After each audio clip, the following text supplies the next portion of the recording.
मेरे प्यारे दोस्तों, ज्ञान के सागर में आपका स्वागत है। दोस्तों, भारत एक सनातन धर्म का केंद्र, भारत हिंदुओं की आस्था का केंद्र है।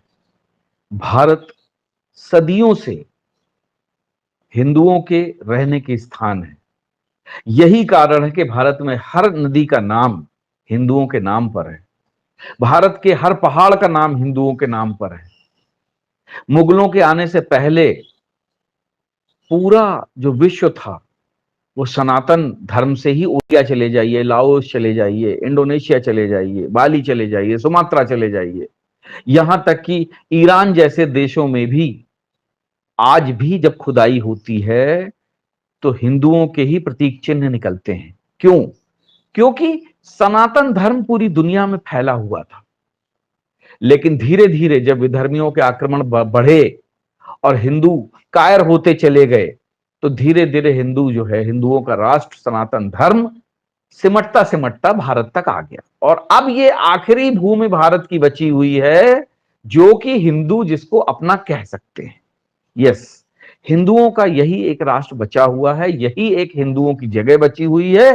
और आपको ये जानकर बड़ी हैरानी होगी कि भारत के 28 राज्यों में 8 राज्यों में हिंदू अल्पसंख्यक है। यानी कि इस भारत देश के अंदर भी 20 राज्यों में ही सिर्फ आप हिंदू जो है, आप जो है एक तरीके से बहुसंख्यक हैं। आप कह सकते हो कि आप यहां पर हिंदुओं के बीच में बहुसंख्यक हो, अदरवाइज बाकी सारे राज्यों में आप अल्पसंख्यक बन चुके हो। अब आप समझिए, भारत जो है सिर्फ हिंदुओं के लिए ही नहीं है। विश्व भर में कोई भी हिंदू जो कहीं पे भी रह रहा है, अगर वो प्रताड़ित होता है, भागता है, तो उसके लिए सिर्फ एक जगह है, वो है भारत। भारत के अलावा वो कहां जाएगा? आप जरा सोच के देखिए, उसके लिए कौन सी जगह है, कौन सा देश उसको शरण देगा सिवाय भारत के? दुनिया के विभिन्न देशों में लाखों करोड़ों हिंदू रहते हैं। उन सबके लिए उम्मीद की कारण है ये अपना भारत। कहीं पर भी किसी भी देश में यदि हिंदुओं को सताया जाएगा तो कौन आवाज उठाएगा? भारत। आज पाकिस्तान में, बांग्लादेश में, अफगानिस्तान में जहां कहीं भी हिंदू प्रताड़ित हुआ और भागकर आया तो वो सिर्फ और सिर्फ भारत में भागकर आया है।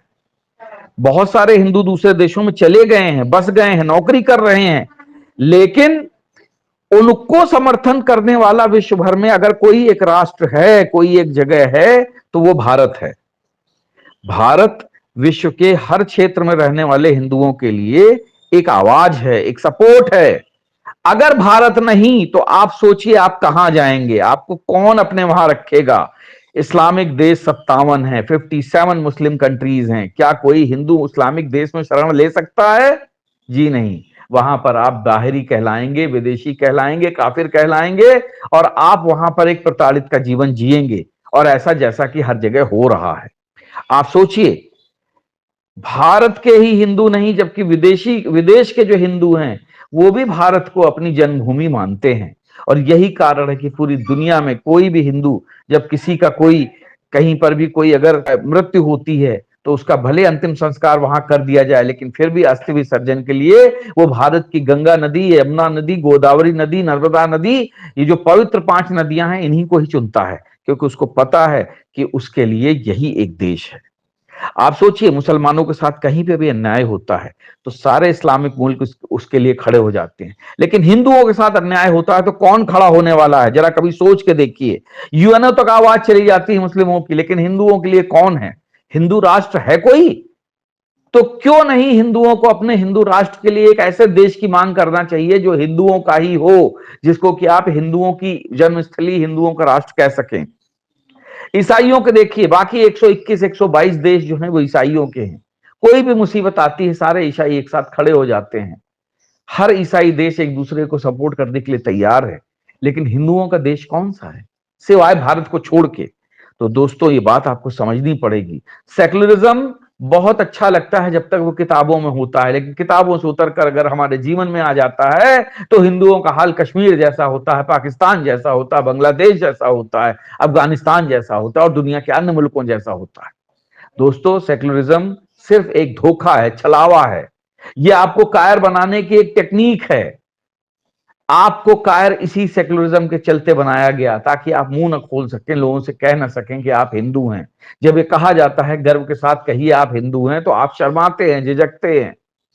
वहीं पर अगर एक मुस्लिम से कहा जाए तो सिर पर टोपी, दाढ़ी और ऊंचा पैजामा पहन के अपने आप को गौरवान्वित महसूस करता है। वो अपने धर्म पर, अपनी संस्कृति पर गर्व करता है। लेकिन हमारे दिमाग में सेकुलरिज्म का एक ऐसा जहर घोल दिया गया है कि हम अपने प्रतीक चिन्हों, चाहे वो तिलक हो, चाहे कलावा हो, चाहे गले में रुद्राक्ष की माला हो, इस प्रकार के हर चीजों को जो है हम निम्न समझते हैं, गौण समझते हैं, हीन भावना से ग्रसित हो जाते हैं और छुपाते हैं। जबकि मुझे लगता है हमें ऐसा नहीं करना चाहिए। गर्व से कहो कि हम हिंदू हैं, हमारी ये पहचान है, हमारा ये राष्ट्र है। दोस्तों, जब तक हम अपने आप पे गर्व करना नहीं सीखेंगे, हमारे बच्चे हमसे आगे नहीं सीखेंगे। हमारे बच्चे जो है हिंदू राष्ट्र पर गर्व करना नहीं सीखेंगे। और याद रखिए, ये आपका आखिरी देश है। आज बिना संरक्षण के आप इस देश में रह रहे हो। आप समझिए कल आपके ऊपर मुसीबत पड़ेगी अगर जैसे 8 जो हमारे स्टेट हैं वो उसमें हिंदू अल्पसंख्यक हो गया है। जरा सोचिए, जो बाकी बचे हुए स्टेट्स में अगर हिंदू अल्पसंख्यक हो जाता है तो हिंदुओं की क्या हालत होगी। तब क्या हिंदू सरवाइव कर पाएगा? तब क्या जिस तरीके से आप चौड़े होकर इस देश में रह रहे हो आप रह पाओगे? क्या हिंदू पाकिस्तान, बांग्लादेश, अफगानिस्तान में इस तरह से रह पा रहा है? वस्तुतः पिछले 70 सालों के शासन के दौरान हिंदू इस देश का एक तृतीय श्रेणी का नागरिक बन के रह गया था। लेकिन अब हिंदू को पहचान मिली है, हिंदू को सम्मान मिला है। तो दोस्तों जागिए, हिंदू राष्ट्र की परिकल्पना को साकार कीजिए। आपके लिए सिर्फ यही एक आखिरी देश है। अगर आप यहां से भगाए जाते हैं, निकाले जाते हैं, यहां पर अल्पसंख्यक हो जाते हैं, तो पूरी दुनिया में आपको कहीं जगह नहीं मिलेगी और आपका हाल भी पाकिस्तान, बांग्लादेश, अफगानिस्तान जैसा होगा। इस बात के लिए मेंटली प्रिपेयर रहिए। आपकी दौलत, आपकी शोहरत, आपका घर, आपका परिवार, ये कुछ काम नहीं आने वाला है। क्योंकि ये तो जब लाहौर से हिंदू भागे थे उनके पास भी बहुत कुछ था, कश्मीर से जब हिंदू भागे थे तब भी उनके पास बहुत कुछ था। लेकिन उनके भागने के बाद में वो सिर्फ एक शरणार्थी बन के रह गए। तो जरा सोचिए कि जब आपको इसी तरीके से जो हमारे बहुसंख्यक प्रदेश हैं वहां से भगाया जाएगा तो आप कहां भाग के जाएंगे? दोस्तों, इन बातों पर विचार करिए। ये भारत एक सिर्फ राष्ट्र नहीं है, ये आपकी दिल है, जीवन है, जीवन की परिकल्पना है, आपकी हर प्रकार की संस्कृति का उद्भव स्थल है, उद्गम स्थल है। तो दोस्तों, इस बात को समझिए, हिंदुओं का सिर्फ और सिर्फ यही एक आखिरी देश है और आखिरी उम्मीद है। इस उम्मीद को मत मरने दीजिए, यूनाइटेड रहिए, सही राह पे चलने की शक्ति लीजिए, ताकि आप इस देश को अच्छी तरह से हिंदू राष्ट्र बना सके।